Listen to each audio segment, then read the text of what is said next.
Good morning, everyone. My name is Dan Spitzer. I run the clean tech practice over at Hodgson Russ. And, there's an old Chinese saying, may you live in interesting times, which is both called a curse and a proverb, and a blessing. And this, if you're in the electric industry, in the electric pricing industry, certainly this is the most interesting time since Edison beat out lost to Westinghouse and Tesla over AC versus DC. The model that we've all grew up with, the model that we've lived, you go back to Jim Carter. I think most of you are old enough to remember Jimmy Carter with that sweater, little cardigan sitting in front of the fireplace. And that started the trend towards PURPA and the deregulation that brings us here today. The utility model is certainly being rethought, or in New York's case, being blown up, and hopefully not in the same way with the same results that perhaps happened in California at one point. We really interesting times, and we're going to focus today on one aspect of that with our speakers in terms of the pricing structure for customers with distributed energy resources. This is a great time to be in renewables if you love utility. Not such a great time if you're an investor trying to figure out how am I going to make money and how am I going to get paid back. There's a lot of uncertainty. And a lot of it, because renewables is so tied in to the regulatory structure, so tied into the incentive structure. Very difficult times. And oh, by the way, in case you didn't notice, there's been yet another, never happened before, but has happened many times before, unprecedented drop in the cost of energy across fossil fuels landscape for now. So all of that is a background to trying to figure out where we should go with how to price the ER as we fit into the change in the model and the change in the technologies, the changes in the grid. What I'd like to do first, before I turn it over to the panel, I'd just like everybody around the room to just go around and just tell us your name and the company you're with. No speeches, just say hello and the company and who you represent. Mark Johnson, Schneider Electric. Dave Margolis, Bernard Nichols and Associates. Steve Wemple, Con Edison Solutions. Chris Connor, Watlot Solar.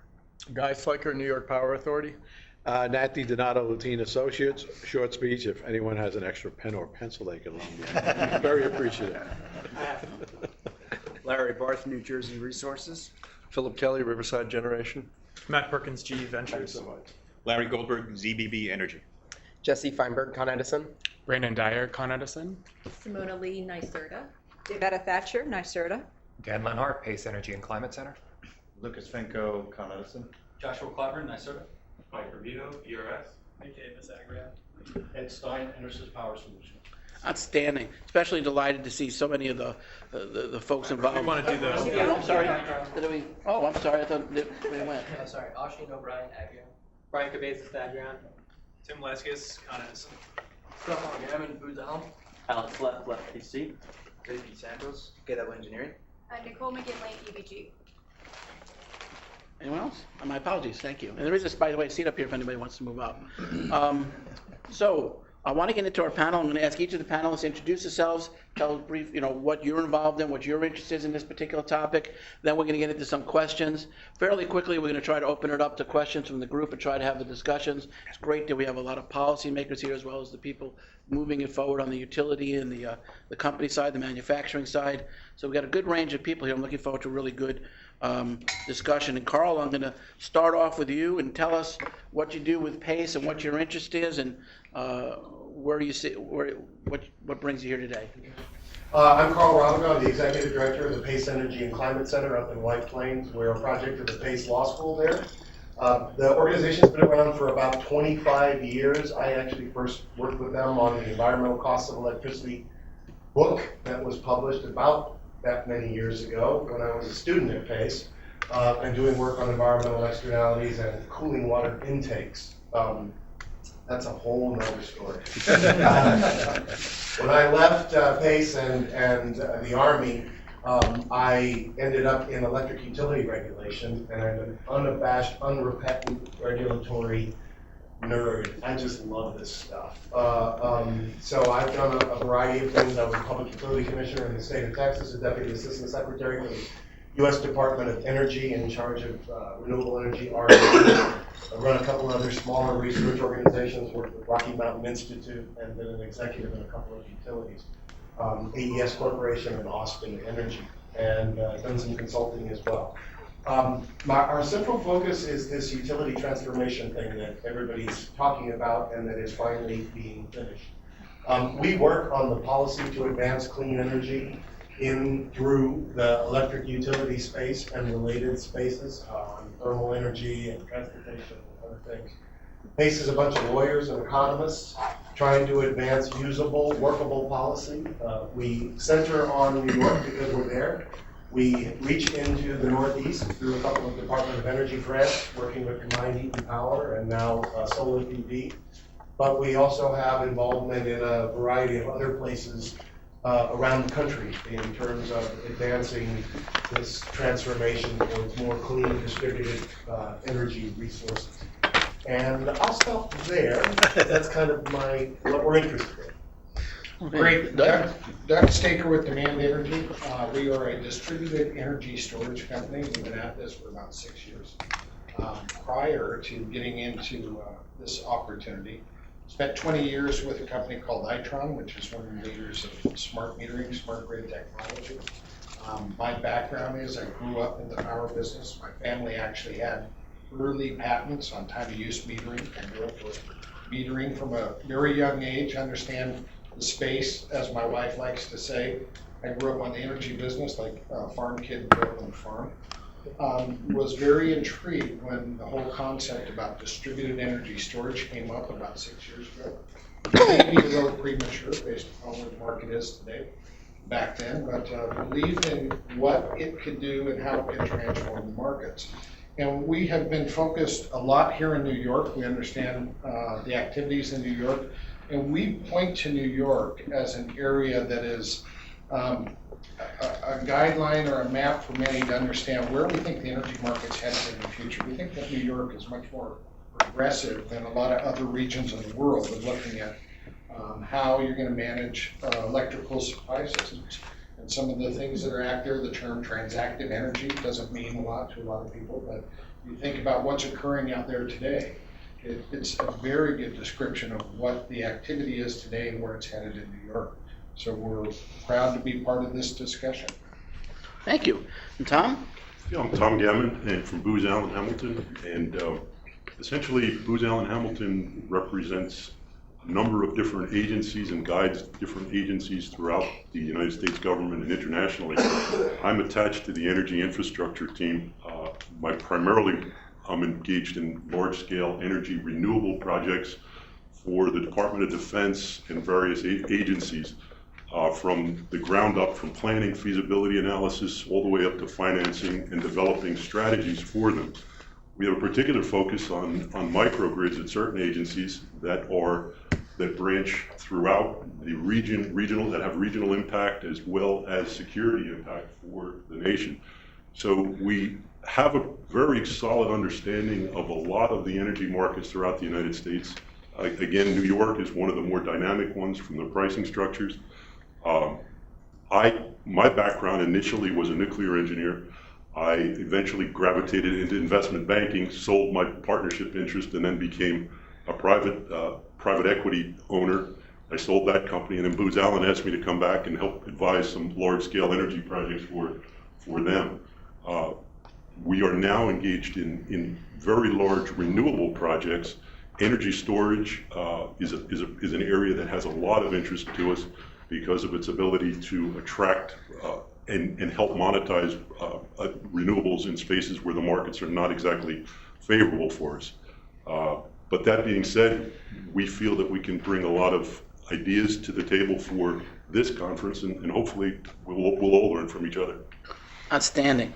So Carl, let's get into it. So you represent in some ways the macro point of view. Where are we and where are we going?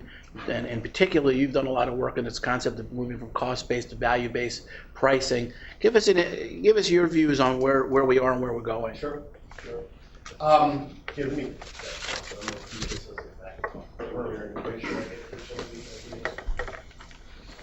There. So we're going to talk about this value-based idea in a minute, and I'll let you sort of absorb some of this, and we'll get to it in a second. But I used a term that a lot of people use these days, utility transformation. Sometimes people talk about utility 2.0. Another phrase I heard recently is utility democratization. all trying to capture the sense that customers are increasingly empowered by access to and control over distributed energy resources. The broad category that encompasses rooftop solar, community solar, demand response, electric vehicles, distributed storage, smart grid management, smart appliances, a whole bunch of other kinds of technologies and sort of ultimately services that are related to those technologies. But it is kind of important, I think, to put it in a little bit of context, which is this is exactly what was promised to us 15 years ago when we started having a national conversation about, quote, deregulating the electric utility sector. You know, then restructuring was supposed to provide this wealth of services and products and innovation in the state electric utility business that would give us all the opportunity to control our toasters with our iPhones and be ultimately happy as a result of it. And we didn't get there, right? We stopped short. We accomplished what politically was compelled by the original utility restructuring conversation. We gave extremely large users access to competitive prices for their electricity and took them out of the rate averaging formula. But then we kind of stopped. And not much happened at the distributed end. We basically continued to be served by a commodity-based system that had as its primary incentive the acquisition of capital investments and the rate basing of return and assets. It turns out that I'm not going to play a Who Shot John. I don't know why we stopped, but I can tell you that what's happening today is that a lot of people are convinced that we can restart. That the technologies and services and options that we hoped would be available back then are actually suddenly available and affordable, and they're aligned with some of our ideologies, the independence of rooftop solar, squares with Tea Party kind of thinking in some places, for example. Control over your electricity use, squares with control over your information technology resources. It seems like the moment is here. So this is the time in which I think we might fairly complete that undone work. But if you want to, you can consider it a brand new movement in the industry. I mean, whatever sort of floats your boat. But it is kind of important to remember that we did talk about doing this once before, and shame on us if we don't get it done again. We're talking about bringing competition again, innovative and expansive market services to a wide range of customers all the way down the system, while at the same time preserving the public good benefits of electric service, right? The fact that it is virtually impossible to live and succeed in a modern society without access to affordable electricity, whatever that means. This is gonna be more complicated even than what was complicated before, which was bringing competition to the wholesale sector. That's not me. Oh, wait, that is me. Alarm clock. Well, you know what? I can explain that, but anyway, I won't. I think I made it quiet for now. Anyway. That was the NSA. That was a price trigger. I tried that silly thing they've been talking about on the radio. All right, anyway. We have also the opportunity, so we have the opportunity to provide customers with this stuff, and these new services and these new technologies. We also have an important opportunity to reduce subsidies, to get off of a business where, let me just put it simply for you. The old utility model was assume demand, build supply to suit, and do anything else only if you were absolutely forced to. Okay? That was the utility model. And we wanted to tilt that way because we wanted all that infrastructure investment and all that build out and connection of people for electric service. We're now talking about exploring a utility model at the distribution end, or at the total end that says robust competition at wholesale level, common carrier transmission networks run through independent system operators, and a load management utility whose primary obligation is to maximize distributed energy resource use and only go to the wholesale markets as a last resort. That's what we're sort of pointing to when you look at something like New York REV. So we have to kind of acknowledge in doing that that the price we pay for electricity does not necessarily relate to its value, that the price definitely does not relate to its cost. I think something we've learned in the externalities discussion. And that we have an opportunity to reduce subsidies and to engage and animate markets if we drive things based on a value-based system where customers are delivered value through services rather than utilities make profits through investments in infrastructure. And just a different model for a different day for a different societal objective. In order to do that, we're going to have to explore some pretty interesting ideas. Decoupling, which we have a rate kind of revenue decoupling already in place. Not only that's compensation from consumption, but we also have to decouple incentives from compensation. Resources that customers produce, the biggest piece of mental furniture rearranging that has to happen in this new era is that utility service providers have to think of systems, technologies, and services that they do not own or completely control as being resources. And I can't tell you how profoundly hardwired that old setup is. I can show you testimony from Dominion that's 1 year ago that says we do not count distributed energy resources because we do not own or control them. And that's a direct quote from a utility. And changing that mindset requires and enables us to decouple incentives from compensation. And it may enable us to decouple one other thing, which is a concept of the value of distributed energy resources from wholesale prices. We've been doing a lot of thumb sucking lately about how wholesale prices are low, therefore renewables aren't worth much.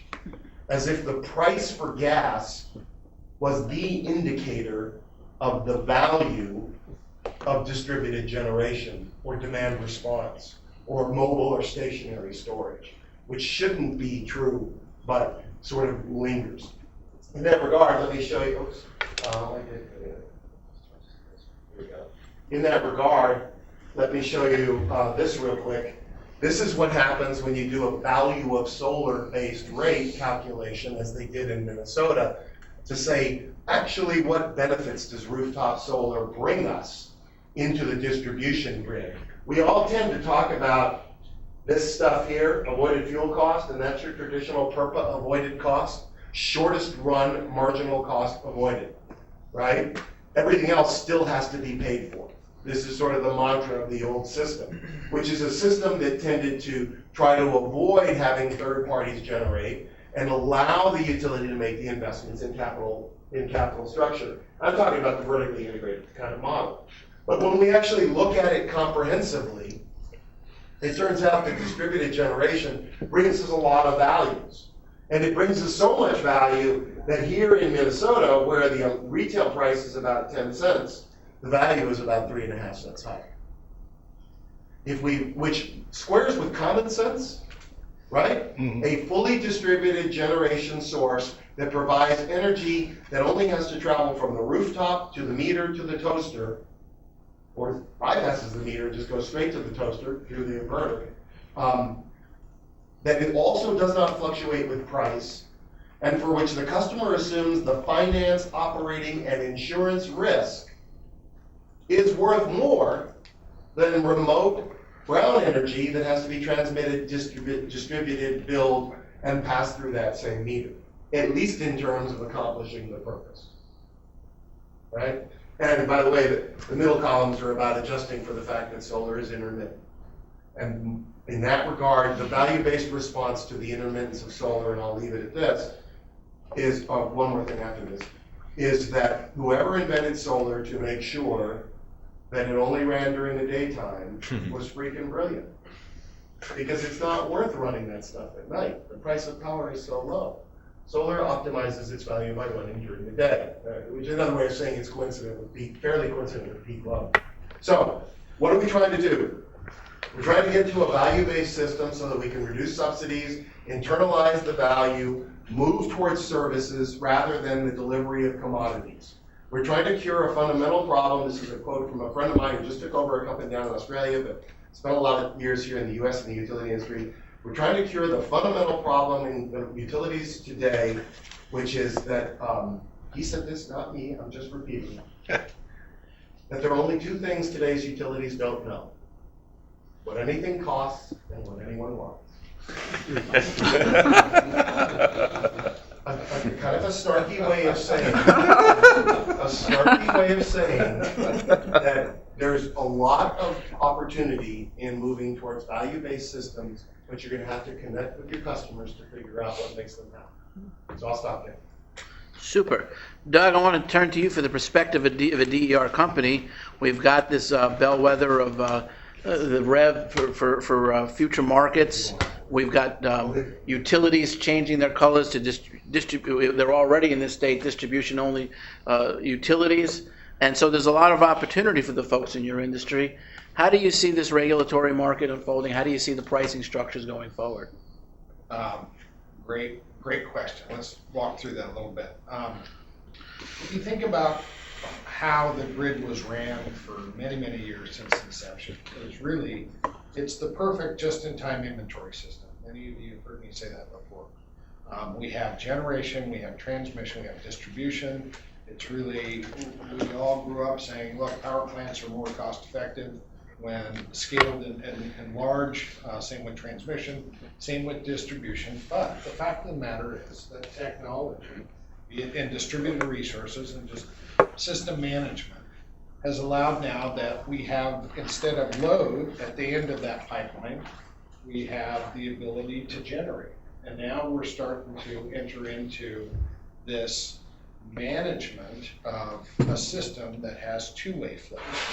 And if you are part of the team that's in charge of keeping that grid stable and operational and within bounds and boundaries that we have to keep it in, that's problematic. That's a challenge. And a point that Carl made is that when things are outside of a utility's control, it's really hard to get comfortable with that concept and figure out how you're going to manage through that. How do we get through that in the future here? I think what's accelerated that here recently is just renewables. And what's complicating about that is if you are a control area operator, the group that's in charge of keeping the local grid in a stable state, those sort of intermittent resources are problematic. Just as load is fairly predictable, it's fairly common in seasonality to look at that and say, we're in winter time here, this is what we should see from a load shape, we know what to do, we know how to manage that. But when now you have more intermittency, which causes disruption in those patterns, but that's hard to operate.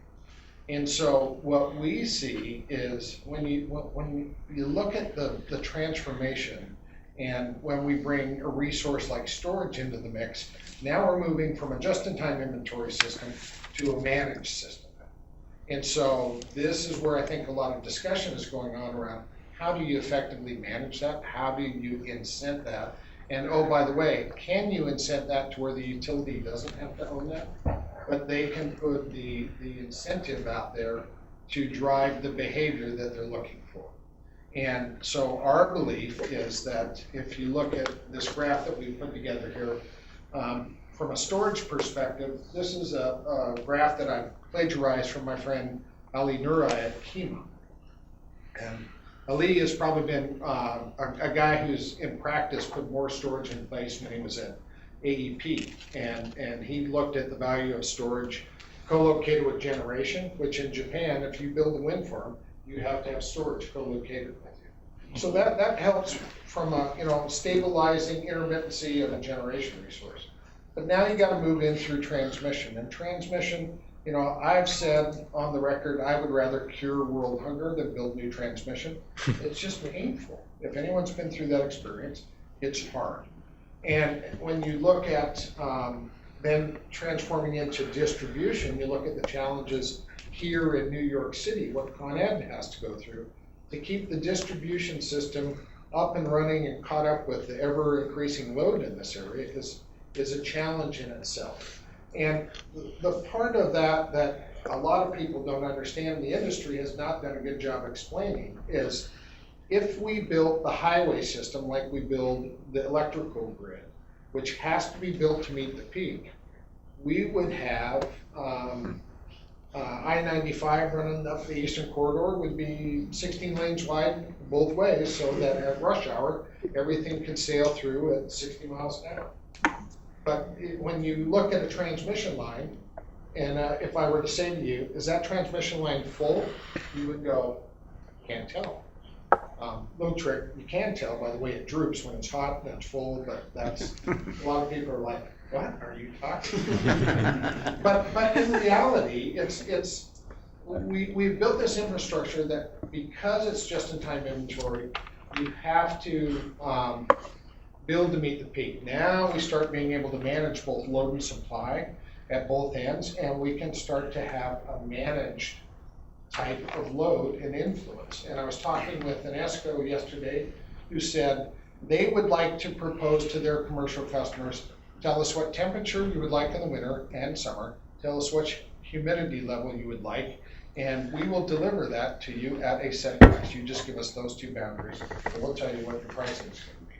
So if you think about where the market is heading, it is, to point Carl made, is listen to customers, understand what they're looking for, and how do we collectively manage that as an integrated resource amongst various groups out there to deliver that successfully. Last night, I was just looking at the local pricing here in New York, in Zone J.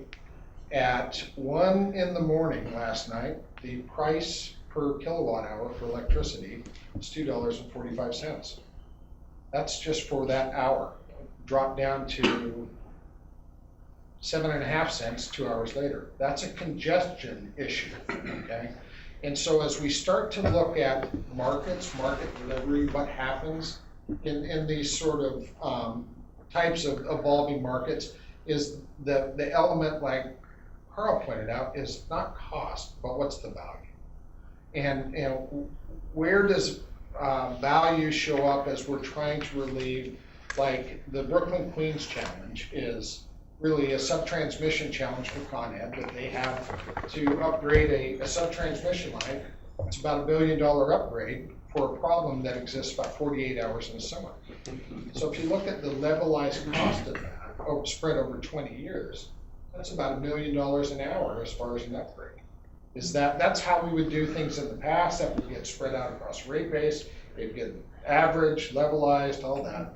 And we just think, looking forward where we're at today, that if we take and show what the true cost of locational-based marginal pricing is for delivery and for supply and capacity, and you put that out into a market, that you will drive the type of behavior that's necessary. Today we're in a bit of a quandary. We look at, we're proponents of standby rates, and lots of people look at us like we're insane. But if you look at a standby rate, what it does is it allows us to leverage a daily price for demand.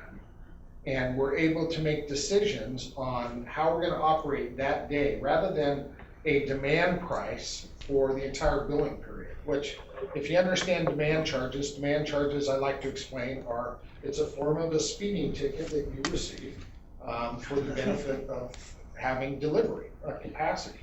And if you change that into a daily function, then it gets more dynamic. You can manage that more effectively. If we were to take that into an hourly perspective, I think that's where we're headed, and that's where we could start driving value, and you could align load with system demand and capacity. And that's really where I think this whole discussion is headed. Okay. Tom, I want to turn it over to you to talk about energy security. I know that's an area that, as we all hear about all these different things, and that the safety of our future system depends on the utility being able to draw energy from 14,000 car batteries and the like. And particularly, I know you work a lot with the government and materials and military. So where do you see in terms of all of this, your customers and all? Well, energy security happens to be one of the larger metrics that go into the decisions to do a lot of these renewable and advanced microgrid types of projects. The hardest part is valuing it. One of the things that a lot of people look at is the levelized cost of energy alone, and unfortunately, that is not the driving factor in many of these larger cutting-edge investments that the government undertakes. To give you an example, I mean, there are there are installations that have critical nuclear assets, and if they go down, we need utility support in order to maintain the cooling and the operations of those facilities. And I can tell you that plays on a lot of people's minds. So the checkbook goes out of the window in many cases, but the taxpayer eventually has to pay for it. So we really look at systems that have high reliability as well as try to balance that cost off with an investment vehicle that will ultimately allow the taxpayer to realize the benefits at the most economical cost. One of the things that, I guess this would transition to what I was going to talk about, what we see is that a well-designed rate structure can unleash very innovative technologies and services that can provide significant savings to the consumer and utilities while maintaining a simple customer experience. Ultimately, what that means is that we have to look at our current rate structure as it is now. It's kind of a bundled rate structure left like the cable television model, where everybody gets the same price for everything. Everybody is trying to be treated equally, but it takes away a lot of the incentive for developing energy systems that are on the cutting edge, that have incremental value that can be added to the grid. And that value proposition is essential in order to attract capital. And as an investment banker, I can tell you the first thing they say is, what's my rate of return on investment? And you got to look at where those value streams are in the assets that you're developing. And we look at the value stream in many of these as a portfolio of opportunities that go both ways. They go both ways for the developer, and they go for the utility, and they go for society.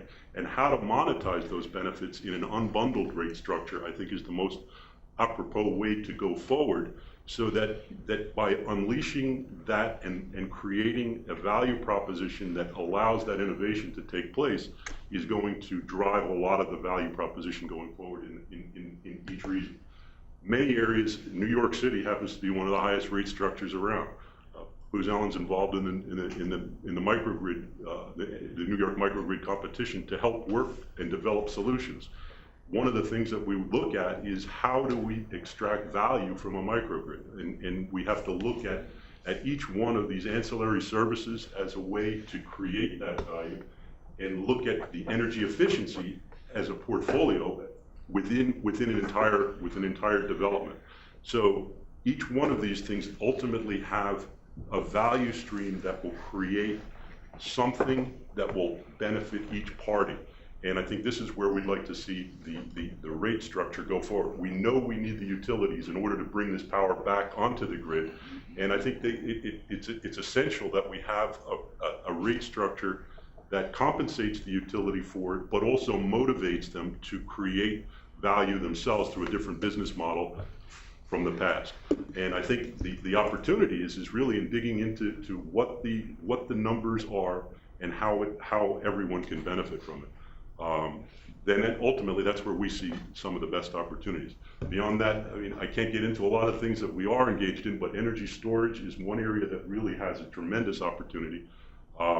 And we see frequency regulation as a way that can provide ancillary benefits for both solar, wind, and other areas, especially in PJM, because they have such a well-defined market.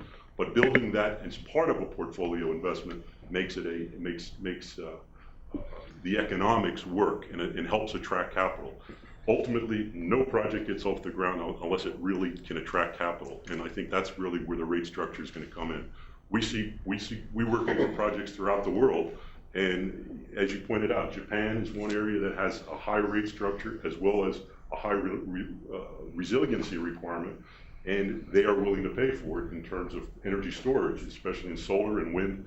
And they've seen the issues that took place with nuclear energy, and that emphasis now on solar allows them to really put a high value proposition on it. So they value things differently, and every nation values things differently also.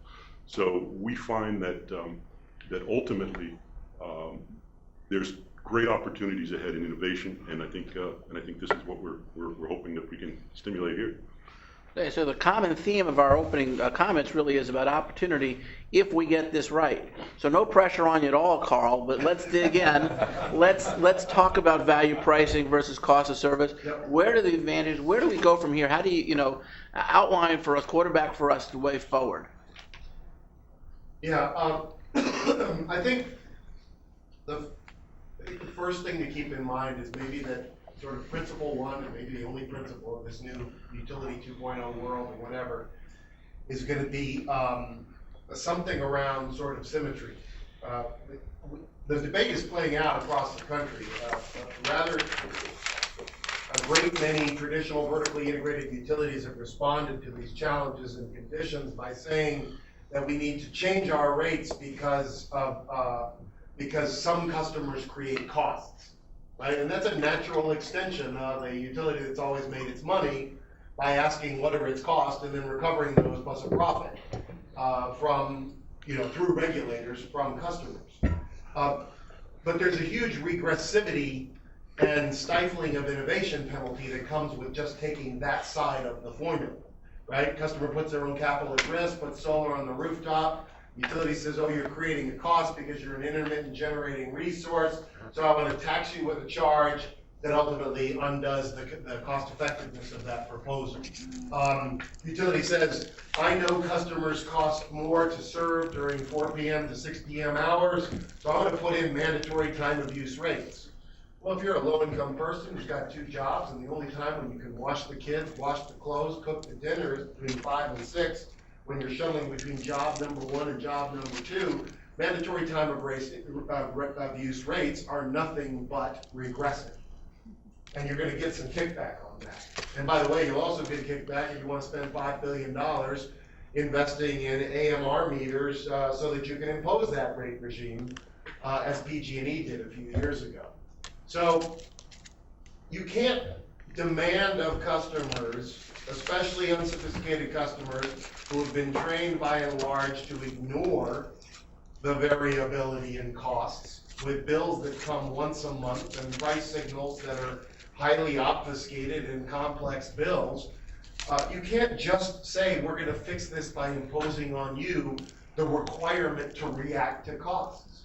And that's probably, that characterizes a huge amount of the debate going around here. It's appealing if you're a neoclassical economist, but those are the same people that leave those $20 bills on the ground, right? Joke goes, you wrote the neoclassical economist too, and saw a $20 bill on the ground? Nothing? Because if it was really $20, someone would have picked it up. So a lot of us have been talking about trying to go to the other side of the equation.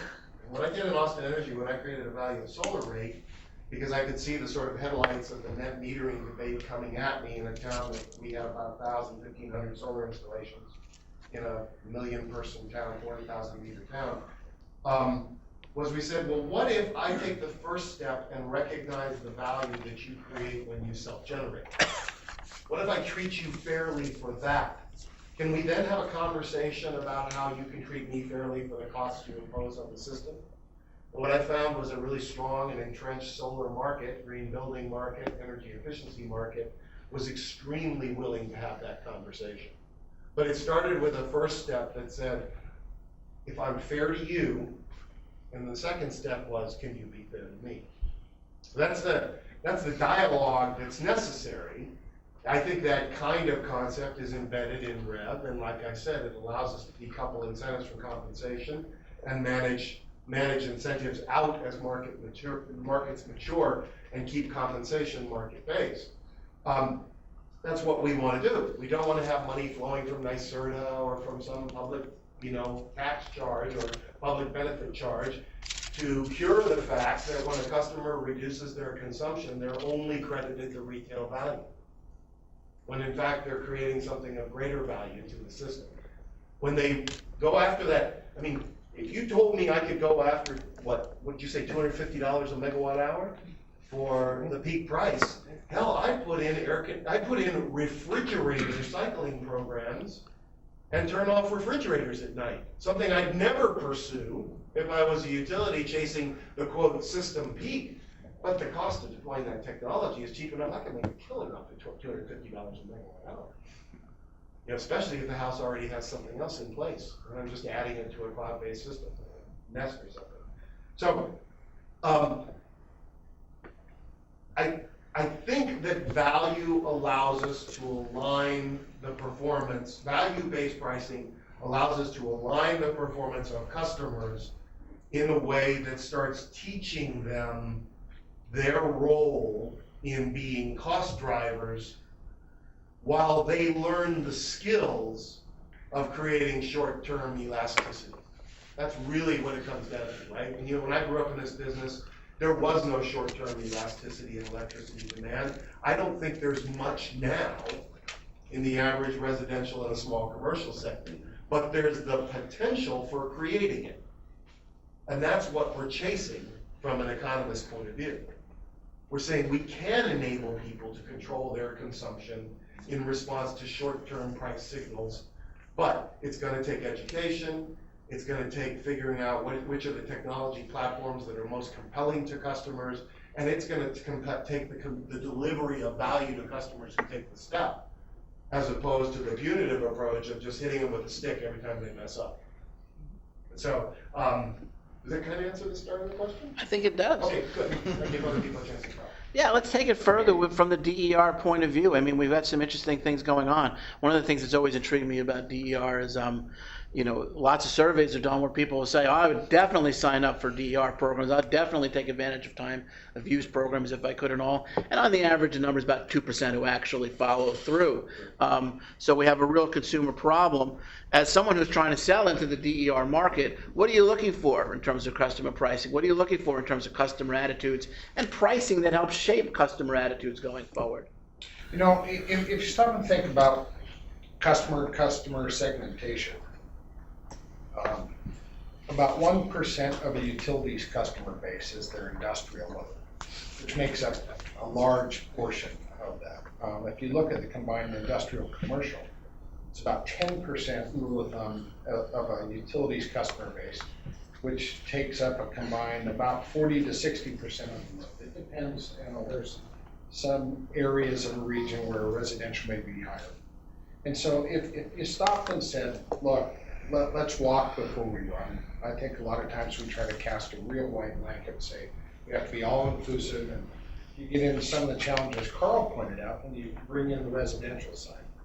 And what we think makes sense is if you target commercial load and you look at commercial enterprise, a lot of the people we're talking to these days understand that energy affects the bottom line. And they're very interested, and many companies have, you know, certified energy managers as part of their team. Many people are starting to look at sustainability. They're bringing sustainability officers on board. They're putting some focus around that. And at the end of the day, it's just energy at the bottom line. So what we see is those types of customers are willing to participate, and we've suggested in a few arenas to say, maybe to start the transgression to a different structure is base it on a voluntary rate and put incentives out there. Voluntary programs have worked fairly well in helping move people forward. Today, you can move to time of use if you're on a C9 rate 1 to a time of use rate 3. That's a voluntary step you can take. We think that there are opportunities, especially with the REV initiative, to structure hourly based markets that you can move people to voluntarily.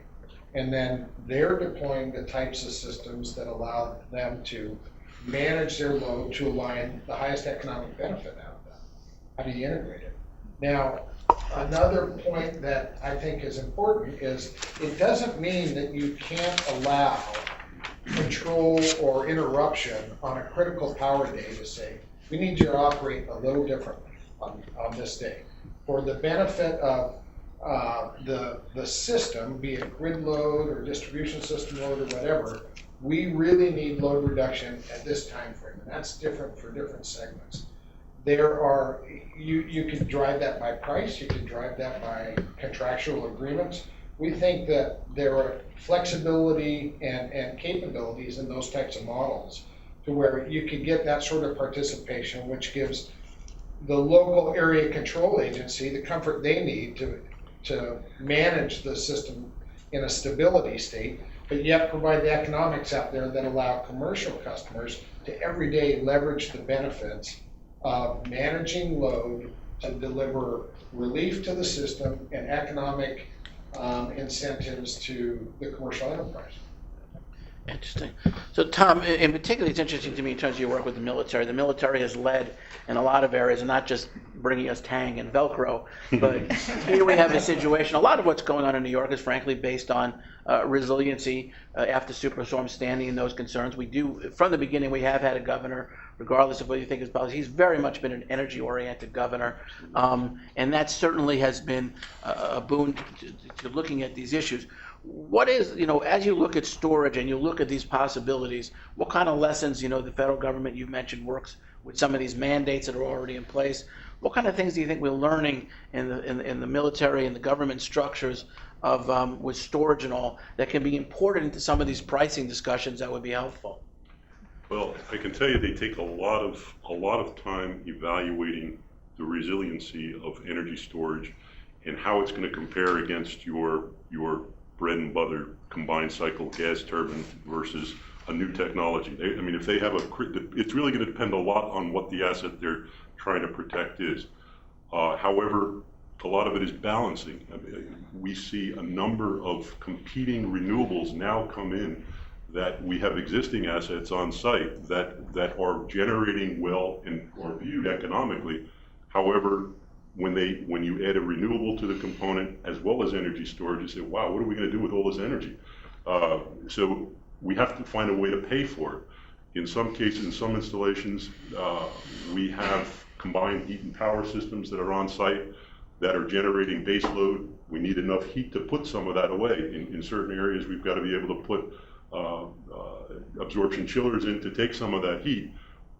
And at the same time, we'll have another mandate to bring in renewable energy at the same time to reach those goals. But that's going to be taking away some of the peaks. So the whole balance of where we're getting that energy and how we're able to pay for it over the long run is a difficult challenge. And we find, in my view, itself is, again, goes back to show me the money. If we can show a value stream and get it paid for, and allow that pricing network to compensate us for it, that will overcome the issue of how do we justify the resiliency. And it makes it a lot easier showing the economic metrics and at the same time rationalizing what the resiliency is. The resiliency can be a number of areas that you can blend a large project together by just looking at what it's actually protecting. In time, just recently with all the snow up in Boston, some of our shipyards up along the East Coast are being taxed with the amount of energy they've got to produce, and they also have to be buying that natural gas at extreme rates now to produce that power. They can't fall back on renewables because it's, the snow's covering those panels up right now. But other times of the year out in California, they'll be having drought and the sun is pumping out power and they're delivering what they need. So it really depends a lot on the location. And again, you get into the issue of locational pricing in congestion zones. Some areas have high demands that the rate structure doesn't compensate for that. But if you have an unbundled rate that eventually will cover the need for locational demand, that will ultimately help ameliorate the issue of financing these projects and getting them off the ground. But from an overall standpoint, resiliency is important especially to all agencies in the government. Super. Well, we've got a lot of interesting people here in terms of different voices. I'd like to, we have some other questions for the panelists, but we have some questions. Go ahead, sir. Carl, and I am going to start telling people that this was my comment. What anyone wants, or the utility doesn't know what anyone wants or anything costs, so I might remember that this was my comment. It's pretty good. But one thing the utilities do know is how everything costs. All right, because when they do their rate cases, they put together their cost of service. And so they know that everything costs this much. They don't know how much of it is SE9 or SE2, or what piece of it might be standby. So it gets negotiated to different bundles. That's probably not going to change. I've never been in a settlement meeting, but I'm guessing that a bunch of guys are putting their thumb up and they're saying, all right, put 20% to 2 and 20% to 9 and 3.4% to standby. So how do you get from where we need to go with the value-based pricing with negotiated type pricing? Yeah. Two things in response. First of all, we do need to recognize, I think a shift towards value-based pricing is a logical first step towards performance-based rate making, which should be really good news for utility stockholders. Because all the other trends in the utility sector are going in the wrong direction. And it's just mind-boggling to me that perhaps the most capital-intensive industry on the face of the earth has its profitability driven by 3 factors that are completely out of its control: the weather, general economic conditions, and commodity fuel prices.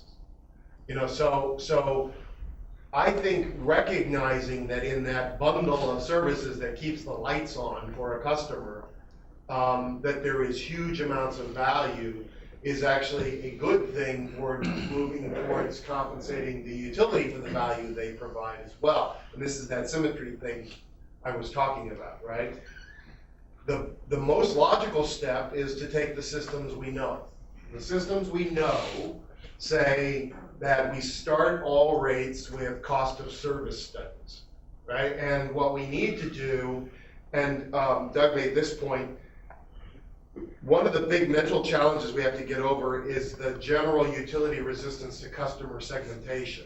They take so seriously the obligation to serve that they get really nervous about discriminating among customers. What I always used to tell my staff was that discrimination is not illegal, only illegal discrimination is illegal, right? I mean, some customers prefer to be treated differently if they're providing a different cost structure to the grid. If I think I've reduced my cost to the grid, I want to be rewarded for that, right? I want to be discriminated for as opposed to discriminated against.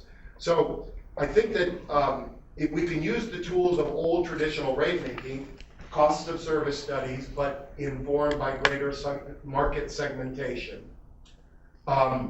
which will allow us to overtly identify, for example, the fact that there are going to be some segments of our population that are just going to need some help. I remember at the time when I was at Austin Energy, when we were eliminating all rebates for compact fluorescents because the market was successful, I was still hanging compact fluorescents on some homes' doorknobs and helping them install them, because there was huge market failures that prevented those particular customers from knowing about, knowing how to use, and all those other market barriers. But segmenting allows us to identify those issues and to clearly identify the value proposition, and then it all gets mixed up in our cost allocation process. And we still can use the same old basic rate making stuff. What ends up happening, though, is that we pile up those costs and we get a more accurate understanding of where those costs are for various kinds of customers and various kinds of technology-enabled customers. We get both an understanding of the value of what the utility is providing, but also an understanding of what value the utility should give credit to the customer for providing. Let's take that with something that Doug said. And you mentioned the congestion relief. So let's talk about BDQM or some of those examples. And let's take the example that Carl's given. We have a DER system, microgrid perhaps, that's helping to relieve congestion. Are we going to put 10 economists in the room, the last economist out wins? Is it going to be a cage match like that? Or how are we going to get down to the nitty gritty? And I think it's going to be in a lot of people's minds is when we did have the major deregulation in this country, the politicians in California said, oh, by the way, you can't raise residential rates. And so every utility in the state went bankrupt. So how are we going to get down to the nuts and bolts of figuring out what Carl talked about in terms of the example you gave of giving credit for congestion relief, for example. Well, I think the way I look at this is if you look at the NYSO wholesale market, NYSO has built a hourly based market that's out there today. Those prices I was quoting was off the real-time line. You look at the day-ahead line. They have mechanisms for looking at operational costs, looking at line loss, and looking at congestion, and rolling that into an equation. People say, this is really hard. How are we going to do this? I would say that there are models that are out there and just use NYSO, the wholesale market, as a guide, as a footprint to say, now let's come down into the distribution level and let's provide the same sort of analysis. Con Ed has a pretty good feel for what feeders are stressed. They know if they continue to allow load growth in these segments, certain load growth and overstressing that distribution system's going to cause distribution transformer failures. It causes further conductor breakdown, all these sort of models out there. So I think that you can take the principles that are wrapped around the wholesale market, move that into, I know Rev calls the model, what is it, distribution system platform provider. My term is DSO. Give the DSO that same sort of leveraging and tools and start to segment those portions of the distribution territory. And you can say, look, in these days in Brooklyn, Queens, in these two substations, for when the temperature is going to go above this, we're going to see a stress on that system that is problematic. We can't supply, so we need to drive relief for those critical power days. Now, other days that still may have a higher cost of service, but those models that we use in the wholesale side, I think can be applied down to the distribution side. One of my favorite quotes is H.L. Mencken's, "For every complex problem, there is a solution that is simple, clear, and wrong." All models are wrong, Yeah. except some are useful. But at the risk of sort of living out the saying, a reductionist way of describing that, it seems to me, is that if you can get a real-time, short-term, and long-term marginal distribution capacity cost at the sub-node level posted to a transparent market, these technologies and service providers will be the path to your door. I mean, that's really what we want, right? That's like, here, I'm at $1,500 a megawatt hour for my marginal distribution capacity cost. You know, all comers who can satisfy that at less win. We'll start with the bottom, you know, until I don't need it anymore. And then, like a whack-a-mole game, you know, this congested node will suddenly get its problems relieved and the capital cost will be deferred. And that all goes into that marginal distribution capacity cost calculation anyway. And suddenly this over here will be the high cost congested node. It'll be a little more complicated and require a little faster reaction than, for example, transmission building, which is the easy stuff, right? Because you go, oh, I need connection here. I can take 5 years to work this all out, which is why I think we hate it. But if we can come up with a system that hops to the high cost marginal distribution capacity cost at the sub-node level and encourage markets to provide solutions to meet those, that's how we're going to drive that down. Tom, you've talking about some of the same questions from the storage point of view, and some of the things you've talked about, innovations like virtual power plants and the like. Is that where you see these opportunities? If we get down to this sort of almost like the PJM, I think there's pricing like every 15 seconds, and this type of thing, is that the kind of thing you're looking for? Virtual power plants, I think, are something that will emerge as the smart metering becomes more engaged within the infrastructure. The virtual power plant is something that I think will allow us to control those demand response signals. And as long as we have the right pricing structure in place, that real-time pricing can react to the signals that are coming through, that will give everyone an incentive to take those initiatives to implement it. But on a large installation, like a military installation or a university campus, there's a lot of flexibility that can be done as long as you have the signaling in place and allow that capability to go back and forth between the grid and the operator who's actually coordinating the trades that are going to go back and forth. They're going to be looking at the weather patterns, telling you to adjust your VFDs and begin to take some load off the grid and get paid for it.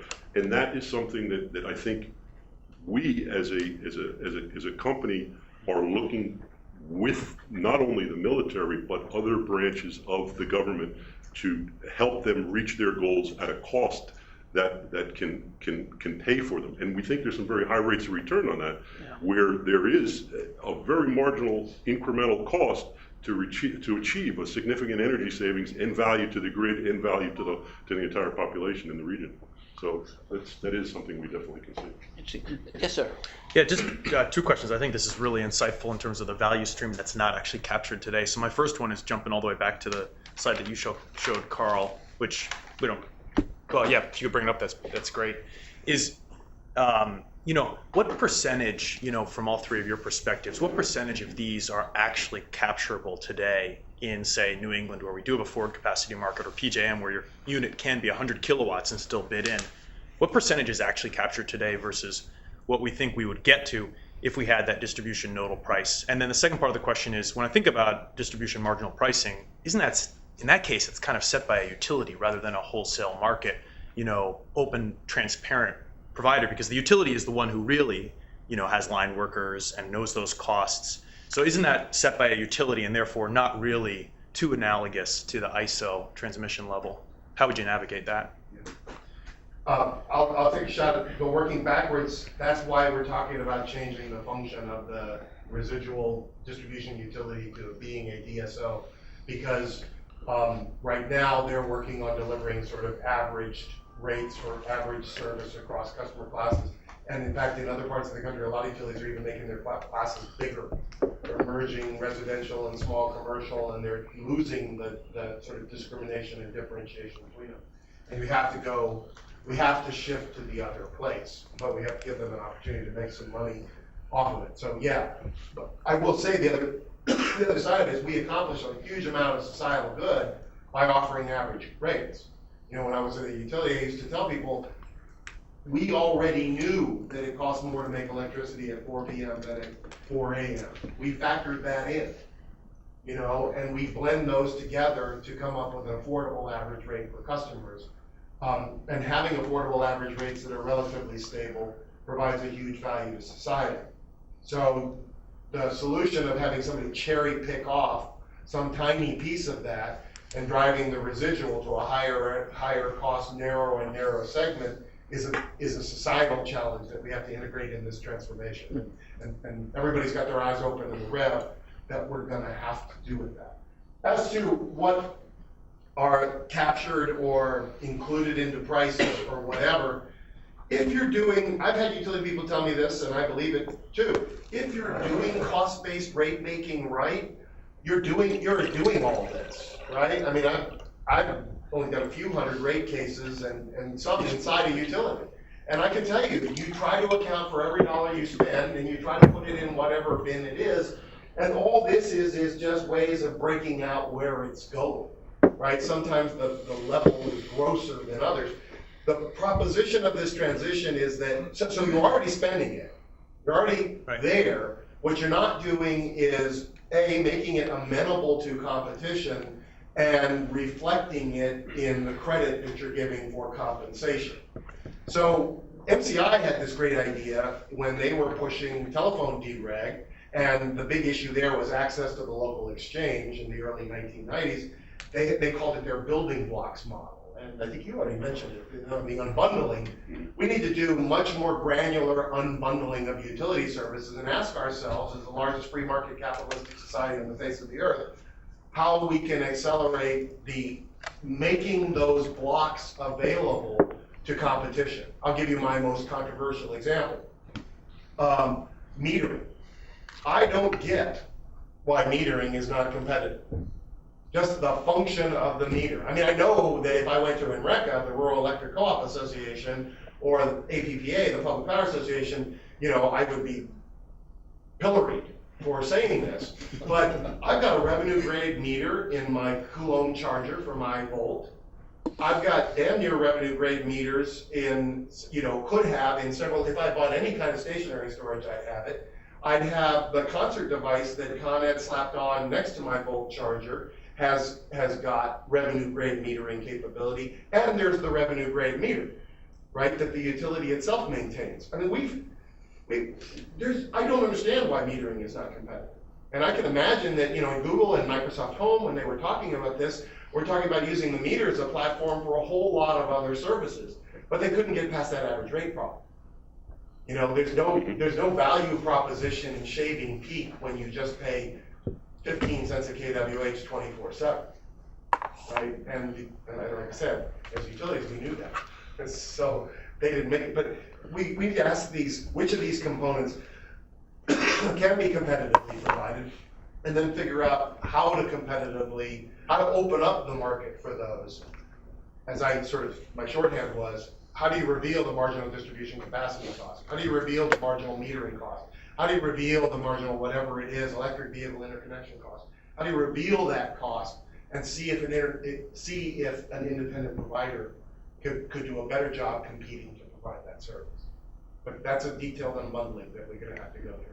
To answer your second point, if you think about it, there are different cost structures that a distribution utility has versus a transmission utility or a generation utility. But they're all quantifiable, right? You can look at distribution utilities will go through what they call an economic conductor analysis. And it basically looks at, if I upsize the size of that conductor, I will decrease my line loss, which is a function of, I lose most of that energy at peak.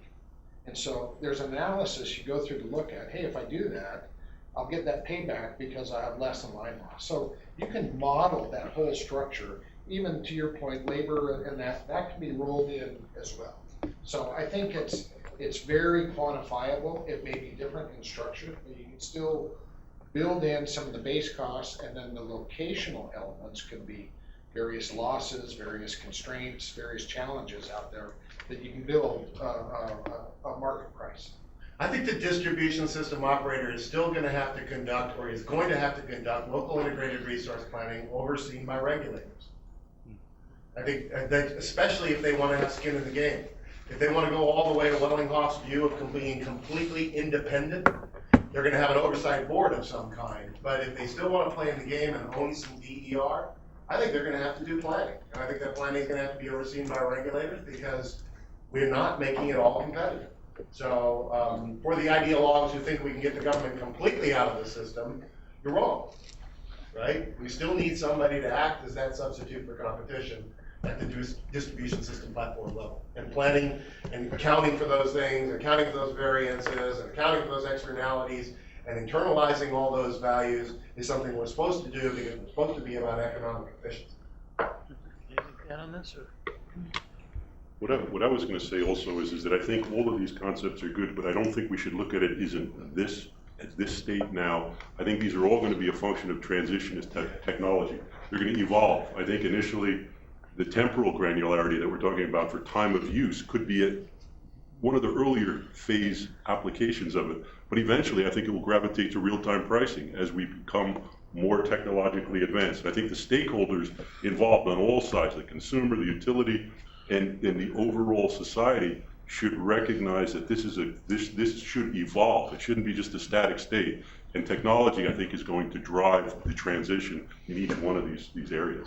So Tom's comment touches on something. AARP and others have talked about time of use in particular, and someone else mentioned it, is disadvantage to the elderly. And we do have anecdotal evidence of some folks during some recent heat waves in France and in this country, literally turning off the air conditioners and literally losing their lives because of the inability to afford electricity. There has been mention of these groups that are still going to need this. We know that we have subsidies built into the system now. We also know that, as Carl mentioned at the beginning of deregulation, those most profitable loads are the ones that we keep slicing off from the utility. The ability to absorb social costs seems to be what we're best at eliminating. So how are we going to factor in these factors? I mean, think even about a very successful thing in New York, the RPS, which is a charge on the bill. So the low-income populations are already paying more of their population, are going, more of their budget goes to energy than other folks, and they are not exempt from the RPS. And a lot of the RPS, let's be frank, and this has been studied, goes mostly to although NYSERDA in particular has a lot of great programs for low-income housing, and they've done a great job of trying to focus particularly on the housing as well, and even the community shares. They've really been aware of this. You sort of have a double subsidy coming out of low-income checks. That aspect of all of this, I think what we want to mention, seems to be, I think it was maybe Lucas mentioned, called it a gap in what's going on. And the reality is, when you look at the provision, and I'm really more concerned about it really more in the rural areas. We only have electrification in this country because of government intervention, because of the rural electrical service, because of the TVA and other cooperatives, SRP, that were set up to provide where the market simply didn't do this. How are we, particularly in rural areas, when there's a long history, airlines, telecom, other things, of rural poor really being harmed by deregulation? How are we going to address all of this? Because while we're here in New York City, this is in many ways a rural state. Second biggest industry in this state is agriculture. And how are we going to deal with all of this? That's just a small little question I want to top on you. We actually had an interesting conference of sociologists and behavioralists that met at PACE in the fall, or the summer, I can't remember. Anyway, about One of those. what the people-sided thing of energy efficiency and stuff like that is, and it's fascinating. And you think about it just at a high level, we spent decades both interconnecting everyone and teaching them to stop thinking about their electricity. We taught housewives in Better Homes and Gardens how to cover their switch plate covers with the same wallpaper to try to make it disappear. We send you a bill once a month on a post hoc basis. We put the power plants away. We did a whole lot of things to try to make you indifferent to your electricity, and it worked perfectly in a world in which electrons were going to be too cheap to meter, right? Which is sort of the whole thing we thought we were doing for the first half of the last century. Right. It's going to take an amount of time to do this, to reverse that, to get people to think about it. I think that very rural and indigenous peoples have a direct connection to their energy sources and their energy use. They think about it every single minute. They probably think about it more. Yeah, more than we do. Yeah. So yes, I'm afraid we are not going to make the consumption of energy more mindless. We're going to make it more mindful. But we're going to have to do some halfway steps. We will have big problems. I'll give you two examples real quick. First, when I was at Austin Energy, I ran a weatherization program funded by the federal government under the Stimulus Act to do low-income weatherization, where you go in at no cost to the customer. We had extra money, so we were able to go deeper than we normally did. I told my staff the only reason we were taking this federal money and going through the headache of being in a federal program was I wanted to find out if there was a cost-effective way to serve these customers. And we found out there was. Here was the one example in Austin, a summer peaking air conditioner driven place, was that if the social program would carry the cost of getting the crew to the house and the audit conducted and the true up and test out completed, I could deliver cost-effective 2-ton air conditioners. Right? Now, that's BS finance. If the air conditioner doesn't carry its share of the common costs of the crew, everybody's going to say it's not cost-effective to serve them. But I can tell you, it was pretty sweet for me because I had an air conditioner program that I could plug right in, and if I was willing to accept that some of the fixed costs of that program were going to be covered by a socialized cost, I could greatly accelerate my deployment of cost-efficient air conditioners, which I thought was a win-win. But it's that kind of thinking that you have to do. And I'll save you the other example. I think we have to figure out ways that we're going to take steps towards this as time goes by, as opposed to just cutting people off suddenly and saying, hey, you're in the market. That ain't gonna work. I can actually see a business model that could help in terms of an energy management services agreement for low-income housing, where you could let a firm take over the complexity of it and profit from it by providing a clean, levelized energy supply to a client but give him the opportunity to actually make the money by, if we do go to real-time trade. I do not see an 85-year-old grandma, trading and waiting for her signal to come off and whether I should shut down my refrigerator or not. But someone else, I believe, could make a decent profit and generate a clean energy supply and take that profit for them at a cost that would compensate them for doing it. And you have to give the providers, I will cite the other example because it's a pretty good point in this regard. You also have to have a systems view. We found, for example, with our Better Buildings grant that we got a lot of federal money. The model there is leadership is required, but leadership is rewarded. So if you get yourself out there, people will help you. The feds are really good at that.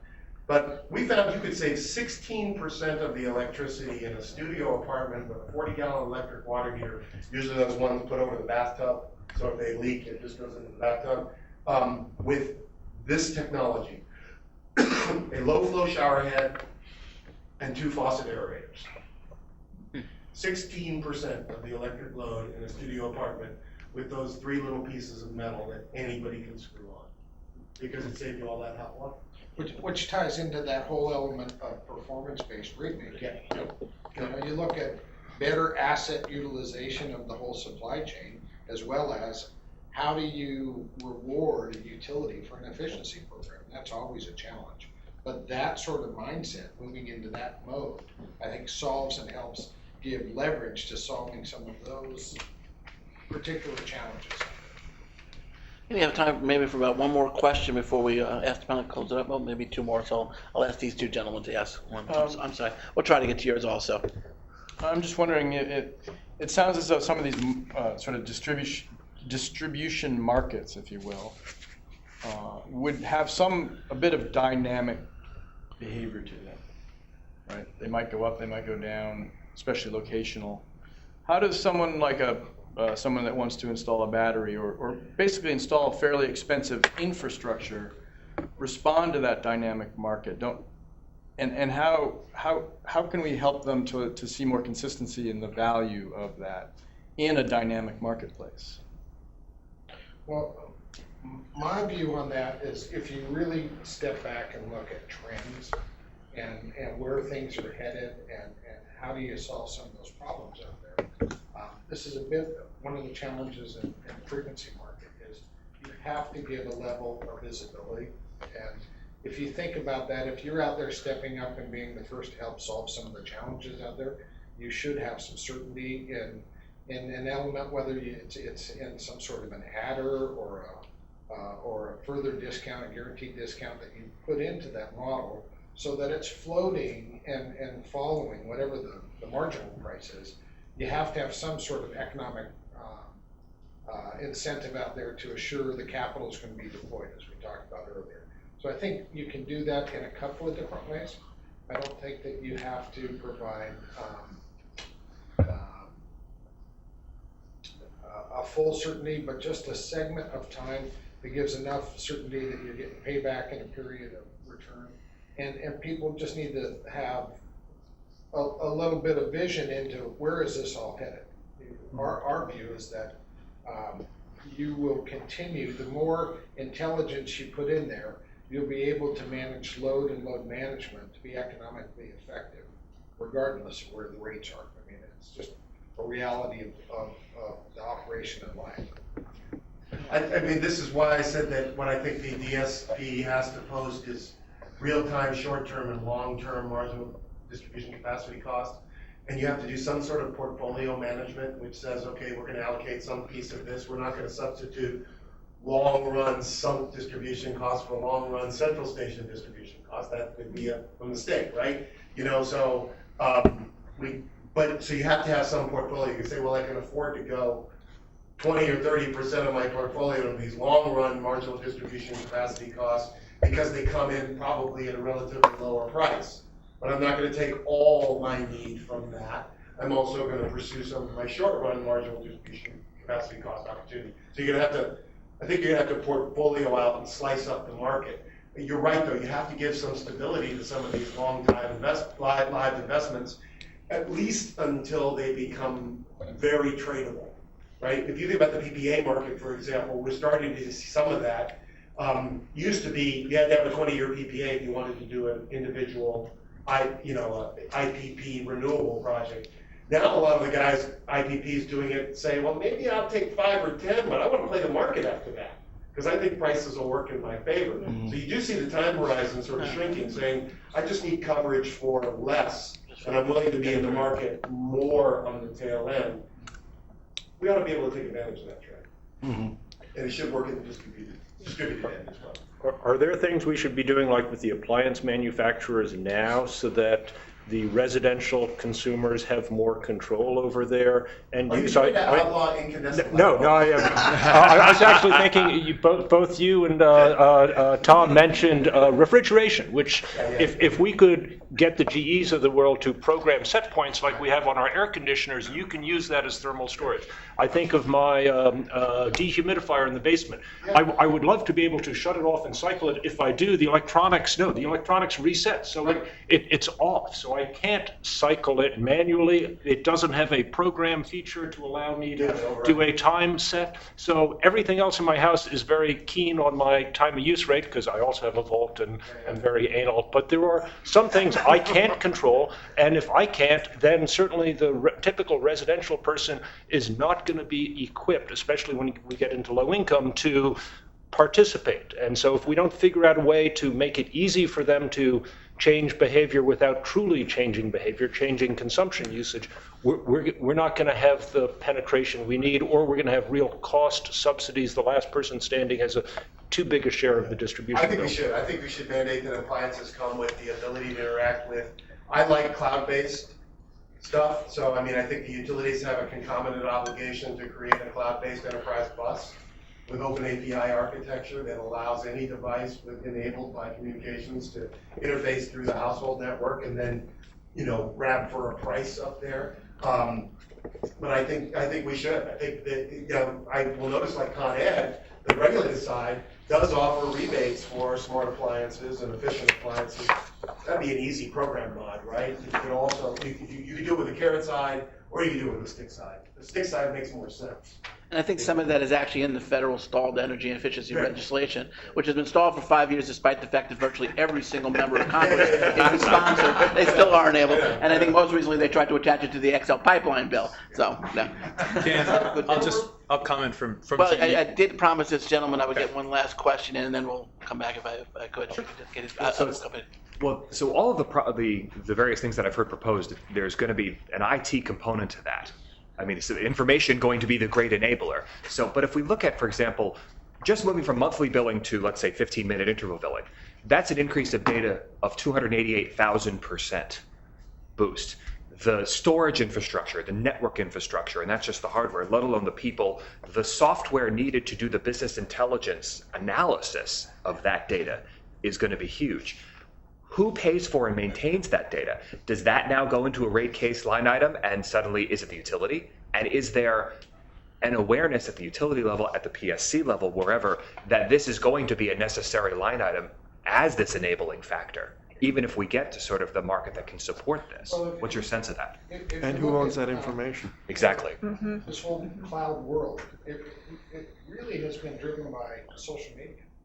And if you think about the IT infrastructure, we, as a developer, typically, especially code development, we would have on-site a large IT resource.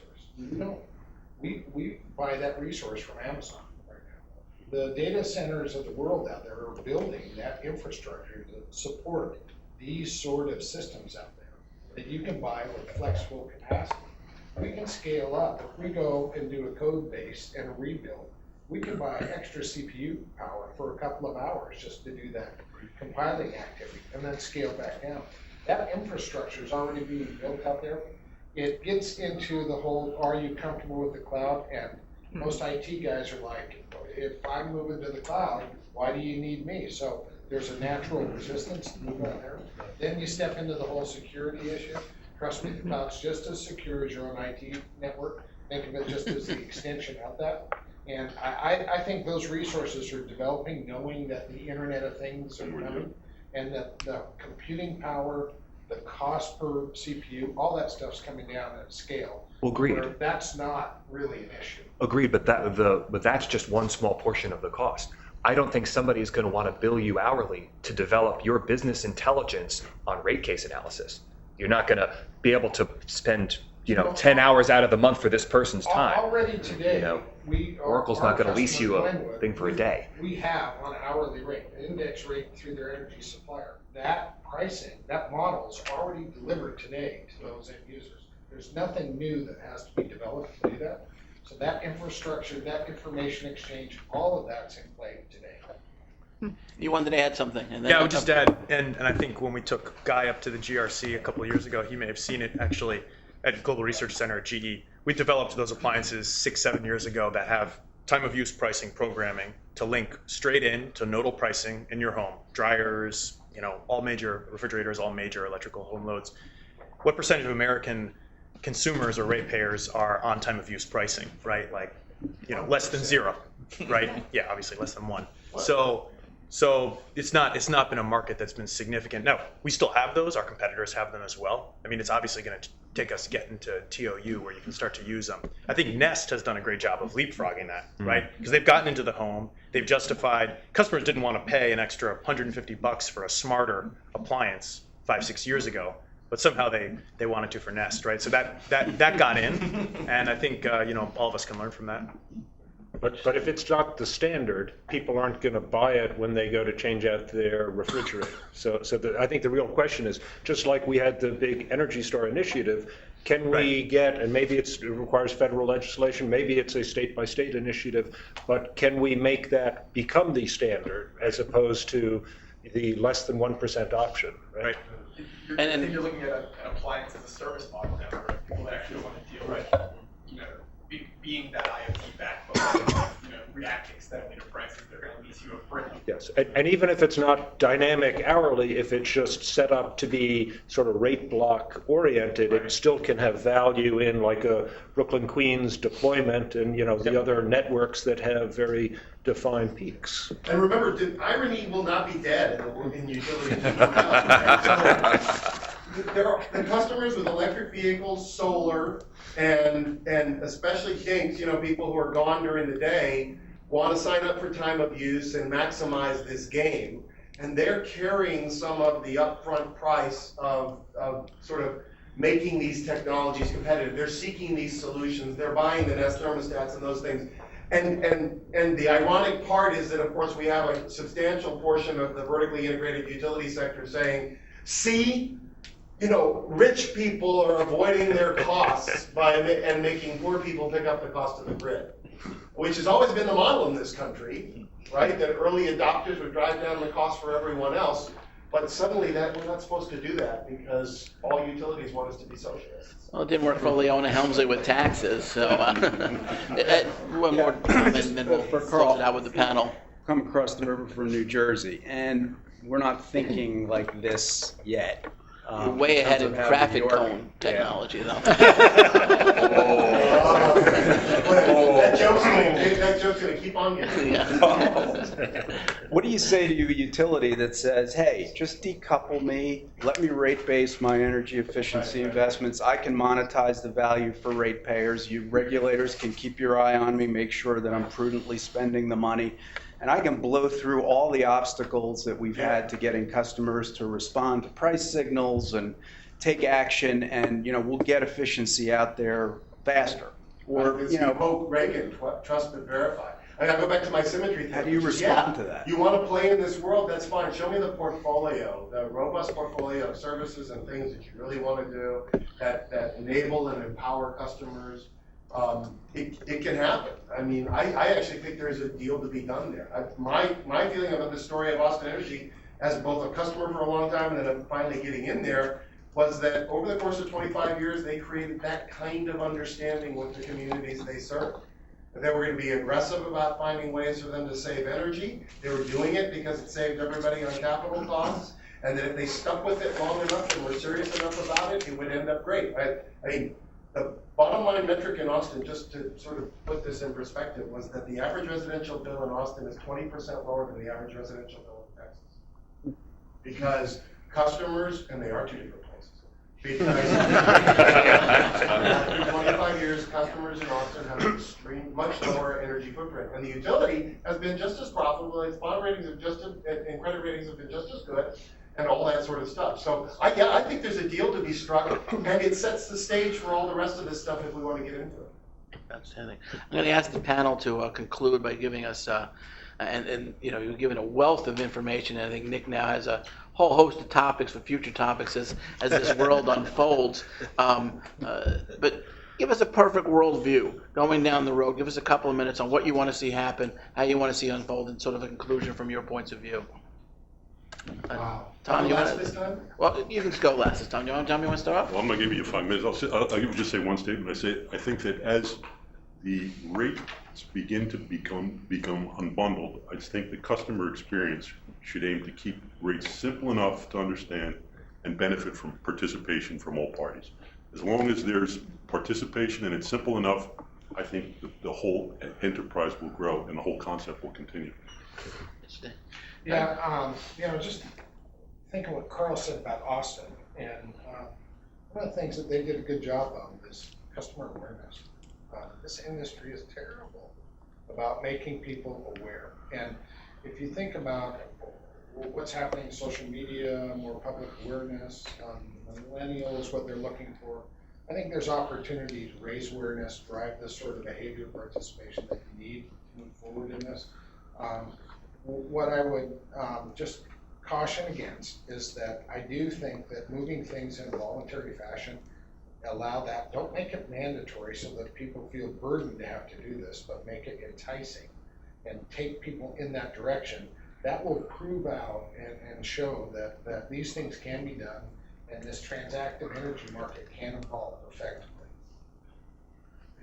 I think so. I mean, the two of the biggest indicators are going to be that third parties are beating down the door to provide services and opportunities to customers, and the customers are increasingly and continuously satisfied and probably more engaged in this important activity.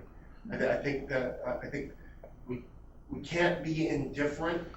I think Americans like choices; they hate decisions. But I think third parties can provide them with opportunities to exercise choices, and so. We're just completing the process of bringing competition to an important sector in our lives. Well said, and I think too the whole customer aspect. I lived for many years in Tucson, which for a long time before CAP resided was the largest city in the country, just listing on groundwater. Right. And so the Beat the Peak programs that went on for many years, and still even after CAP arrived, Tucson is something like a half of the water use of the Phoenix area, even though it has just as many pools and other uses. So there certainly is the ability to work with consumers. There certainly is opportunities, and particularly when we've really seen in deregulation is when things are open to competition, when things are open to these things, not only the utilities can profit, the regulated entities still profit, but the job growth and the economic growth and the economic benefits that are outstanding. And if we can figure out a way to maintain affordable, reliable service to the challenged populations while pulling all these things off, it really is going to be an exciting area. I thank the panel. This was a really good discussion. This was a good comment. So thank you.